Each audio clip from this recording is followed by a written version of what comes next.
Hello once again, YouTube. This is Meme Skull and I'm back with another Yu-Gi-Oh deck profile.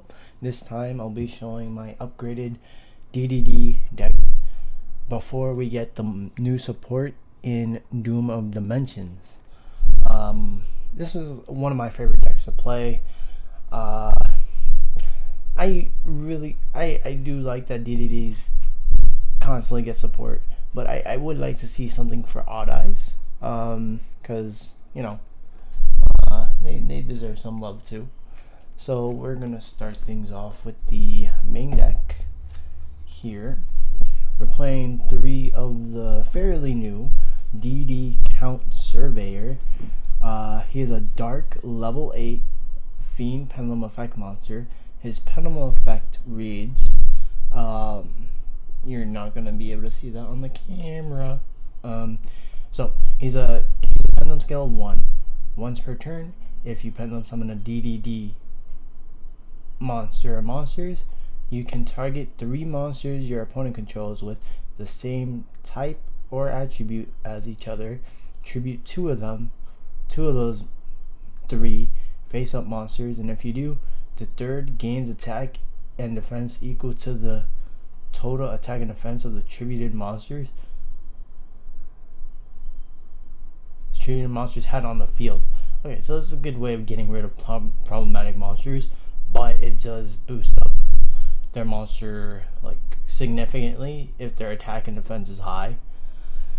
But the main use of this card is in its monster effect, which is you can discard one other DD monster, special summon this card from your hand, so it's a free level 8 on board, and grave setup, which is really good. If this card is normal or special summon, you can add 1 DD monster with 0 attack or defense from your hand to from your deck to your hand. My bad. You can only use each effect of DD Count Surveyor once per turn. So he not only is he grave setup and a free body, but he's also a searcher for a starter, which would be Kepler, which is really good. That really adds to the consistency of your deck, and you most likely wouldn't have to waste your Piri Reis Map or your Dark Contract with the gate on getting out your Kepler. So that's just really great. Next, we play 3 copies of Kepler. Again, this is also like a searcher. Yeah, if he's normal or special summon, you can activate one of these effects. Yeah, it adds you your Dark Contract, which is the effect you're most likely going to use. Next, we play 3 Gryphon. And then 1 copy of the new DD Scale Surveyor. He is a dark level 2 Fiend, Pendulum Scale of 9. During the standby phase, you can target up to 2 cards in the pendulum zones. Their pendulum scales become 0 until the end of the turn. So we're not really going to be using that often unless our opponent plays a pendulum deck, which at this point in like Yu-Gi-Oh is somewhat rare unless it becomes meta relevant.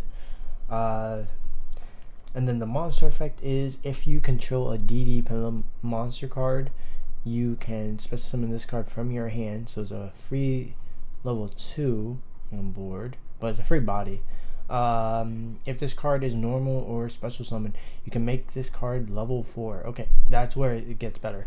So it's a free level 4 body. It allows us to get into some rank 4 plays.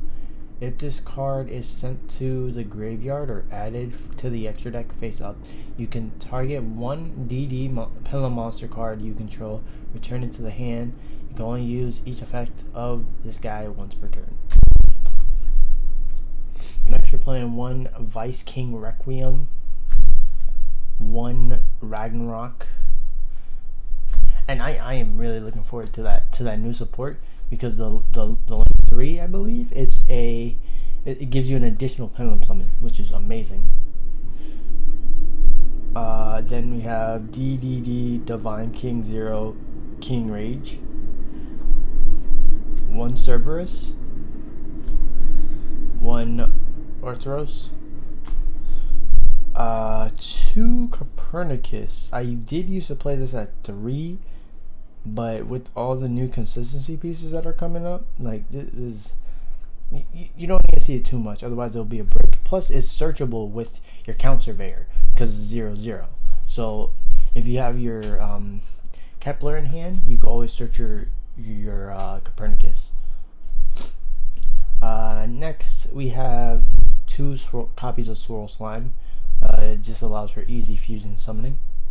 One Necro Slime, again for the fusion summoning, and this is most often going to be the target that we dump to grave. One Lamia, because with the more recent builds that I noticed, they play a smaller synchro engine, so we're not really going to be constantly going into her as much as we used to in previous builds. I mean, maybe we could, but you know. For the hand traps, we play 3 copies of Ash and 3 effect veilers. And that rounds up the monsters. So, yeah. For the spells, we play 3 copies of Dark Contract with a Gate. This just adds us a DD monster from our deck to our hand. We always need that consistency. 1 Dark Contract with the Swamp King, again to go in our fusion plays. 2 Piri Reis Map. Since it's not searchable, we played at 2. Plus the downside is half our life points. So yeah. 1 for 1. 1 Foolish Burial. 1 Dark Contract with Patent License. 1 Lightning Storm for the board wipe. I would bump this up to 3 because now it's at 3, but I can only find the 1 at the moment. I know I have 2 more somewhere, but yeah. Since this is most likely a going second deck, you're definitely going to want to play 3 Lightning Storms for the board wipe. And then 1 heavy feathers, Harpie's Feather Duster. 1 Call By, and then also you could also play the Crossout Designator. For the traps, 3 Imperms, and 1 copy of DDD Headhunt. Now moving on to the extra deck. Yeah, this video is a bit faster than the other one, than my Utopia one. So, yeah. So for the extra deck, we're playing 3 copies of DDD Abyss King Gilgamesh. What he does, he requires 2 DD monsters, so he cannot be abused in any other archetypes, which is really good. If this card is special summoned, you can activate this effect. You cannot special summon monsters for the rest of the turn except DD monsters. Also, place 2 DD Pendulum monsters with different names from your deck in your Pendulum zones, and if you do, take 1000 damage. If this link summon card is destroyed by battle with an opponent's attacking monster or by an opponent's card while in its owner's monster zone, you can special summon 1 DD monster from your extra deck or graveyard in defense position. You can only use each effect of this guy once per turn. So that's really good. Not only does he search for our pendulum scales and sets them, but he floats into another body. Then for the fusions, we play 2 copies of Genghis. Really good. As you notice, I don't play Typhoon anymore, Typhon. But we still play King Dark. This one most likely will be getting dropped once we get the new support. And then we play the Genghis as well, the Flame High King Genghis. He might also be getting cut, but I'm not too sure. Next we're playing the 1 Siegfried for the synchros. 1 Gus King Alexander, most likely will be getting cut to make room for the new support. And definitely going to get cut, unfortunately, Crystal Wing Synchro Dragon. It was always fun to get this guy out in here, but we have cards that lock us into DD monsters. So yeah, we do got to be careful with our plays once the new support arises. For the XZs, my bad. We have 3 copies of DDD Divisor King Deus Machina. And I believe we're getting like a queen version. I'm not sure. I have to double check if it's a synchro, but it would be really cool if it is, and we just synchro over.